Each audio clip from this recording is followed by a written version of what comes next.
Bonjour. Déjà dans le temps de la Rome antique, certains ont affirmé que l'homme est un loup pour l'homme. En d'autres mots, que l'homme est le pire ennemi de son semblable. Et d'autres encore, au fil des siècles, ont repris cette formule. Par exemple, Erasme, Rabelais, Montaigne, Molière et j'en passe, qui n'étaient de loin pas des pessimistes. Mais vous, qu'en pensez-vous? L'homme est-il un loup pour l'homme? Vous avez déjà forcément vécu cette scène. Vous étiez en train d'entrer dans une salle d'attente et vous avez vu la dernière place assise qui était libre lorsqu'on vous bouscule pour la prendre juste avant vous.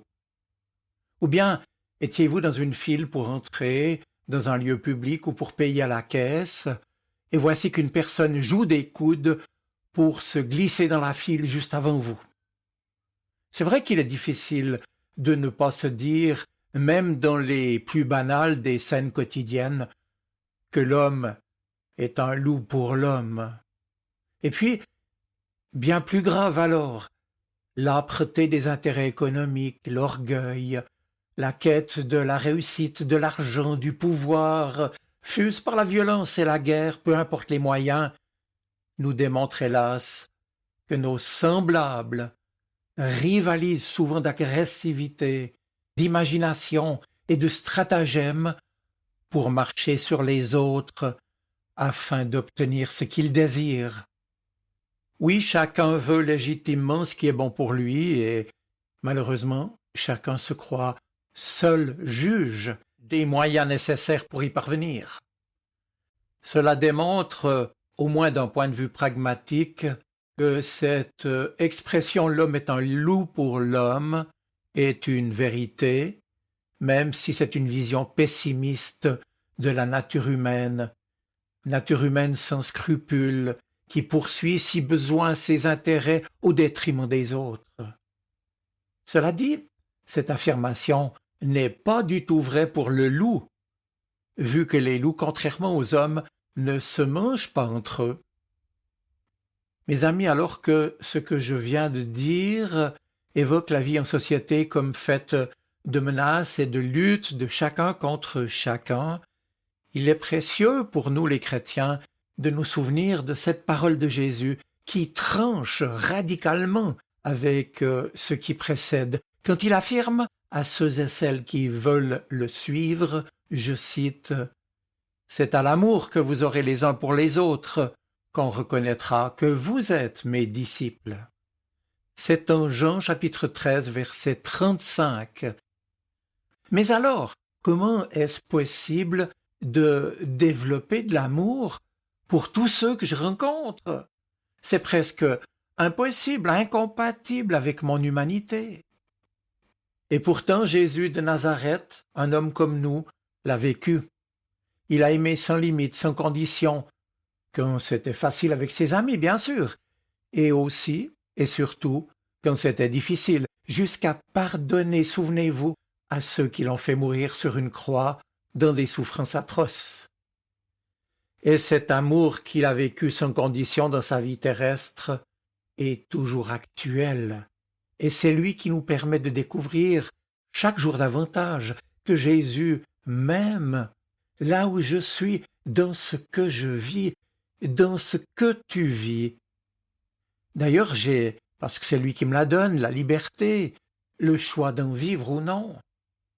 Et si je choisis de le faire, je peux alors expérimenter à quel point son amour est vivifiant pour ma vie et sa parole source de plus de vie.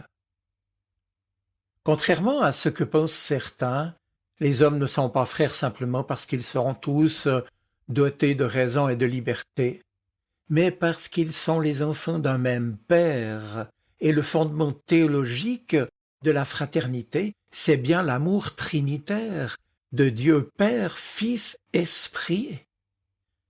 Tous les hommes sont aimés par le Père et créés dans le Fils à son image. Ils sont tous rachetés par le Christ et s'ils l'accueillent en eux, visités alors par l'Esprit qui vient habiter en eux. C'est cela qui permet à Jésus de dire aux siens, « C'est alors à l'amour que vous aurez les uns pour les autres qu'on reconnaîtra que vous êtes mes disciples. » Mais ne soyons ni naïfs ni aveugles, car il n'y a pas de réelle fraternité qui ne passe par l'épreuve. C'est comme dans les fratries familiales entre frères et sœurs. Les relations fraternelles en communauté sont fragiles et menacées par les rivalités, les jalousies, l'indifférence, la rancune, la violence. Mes amis, pourtant, la communauté chrétienne est le terrain d'exercice de l'amour, le terrain difficile de l'exercice de la fraternité vraie, et c'est Dieu qui l'a voulu. Le message de Jésus en cela est exigeant, car il me demande d'aimer en vérité pour qu'il soit crédible.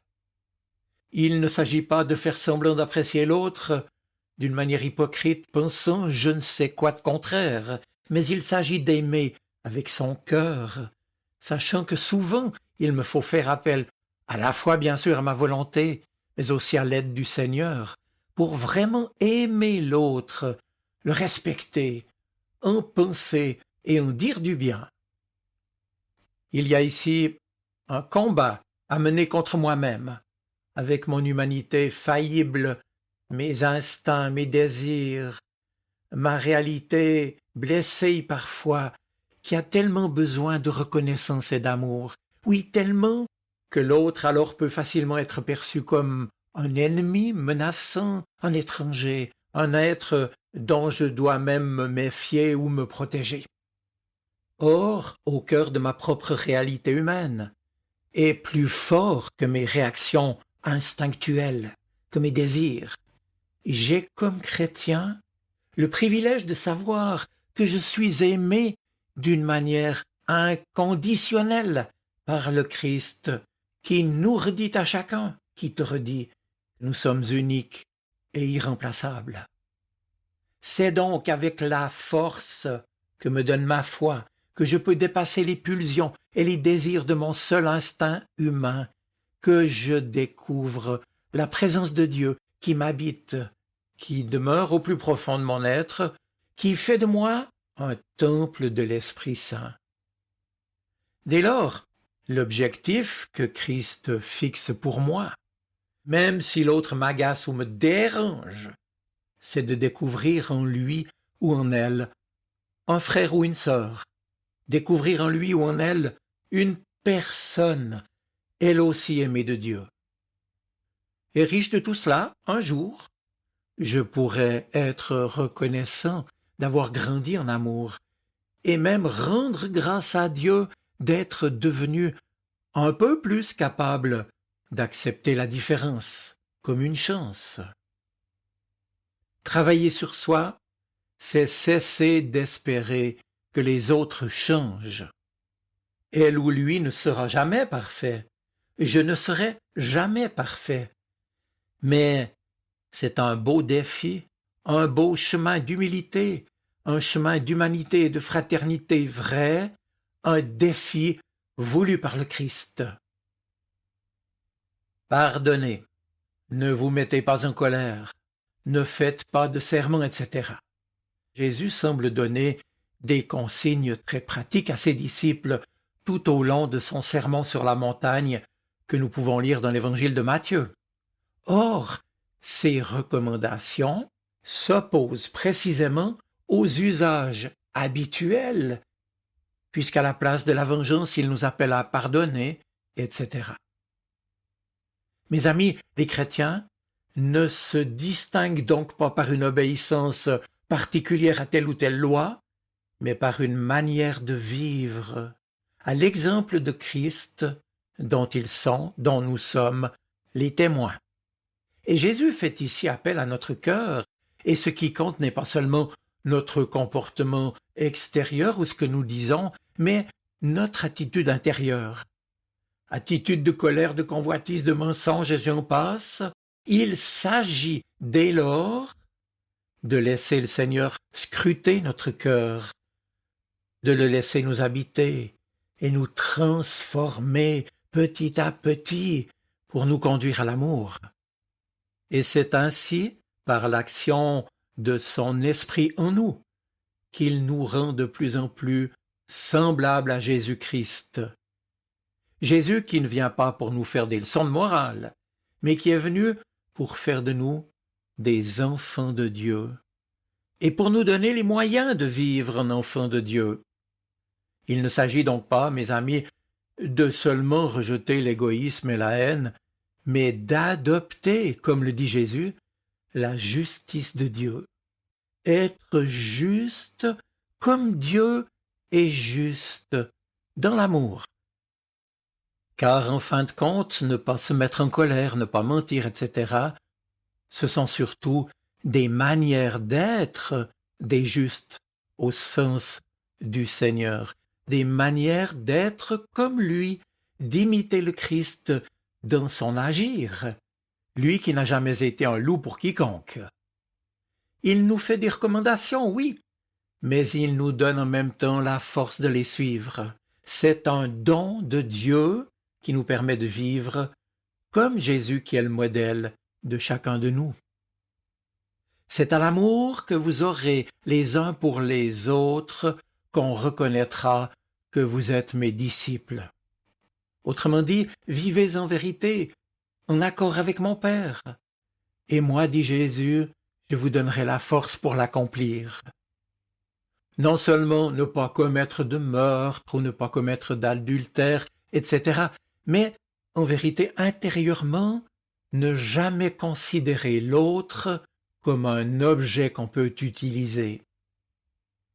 Et si le Seigneur respecte infiniment la vie et la dignité de chaque personne, nous pouvons et nous devons nous exercer à en faire autant, et même davantage, puisque nous pouvons nous réconcilier avec nos frères et nos sœurs, apprendre à les aimer, parce que c'est en Jésus que se trouve le pardon et la réconciliation. Vivre selon cet objectif que Dieu nous fixe, c'est donc un moyen essentiel pour manifester à ceux qui nous entourent la victoire de l'amour de Dieu sur le mal, sur la haine et sur l'égoïsme. Le seul moyen d'être des chrétiens crédibles. Non que nous soyons irréprochables, ni que tout aille toujours bien dans le meilleur des mondes, mais parce que le Seigneur est présent dans notre vie et dans la communauté chrétienne. Alors toutes deux se doivent de devenir le lieu où l'on apprend à se réconcilier avec la grâce et le pardon de Dieu, où l'on s'efforce de vivre dans la fraternité, nourri par la parole de Dieu, la prière, la louange et la joie d'être aimé. C'est à l'amour que vous aurez les uns pour les autres qu'on reconnaîtra que vous êtes mes disciples. Mes amis, c'est là notre horizon, un défi et une grâce qui sont indissociables de l'accueil de l'Évangile. Et pour nous y exercer, nous avons tous besoin du secours de Dieu. Je vous souhaite une bonne semaine. Soyez bénis. Amen. Sa parole résonne dans mon cœur. Elle est vivante, elle parle. Elle m'aide à choisir, m'illumine. Elle est vivante, elle est poignante, elle touche mon cœur.